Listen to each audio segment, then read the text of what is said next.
የአማራው አንበሳ መጣ ያገሳ የአማራው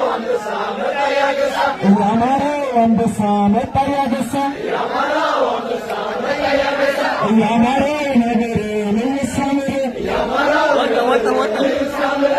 ከዛ ጋር ሆነ እዛ ጋር ሆነ ሁሉም ጀግና አረበለ የዘመነ ልጅ እሳቱናንቃ ተረሲ እሳቱናንቃ እመናይዘር እሳቱናንቃ የተናገረው አንዱ መጣ ወደመበቱ ማለት መጣ በስምኔሊ በተጠራ በማስነሳ በማስፈራራ ተረሲ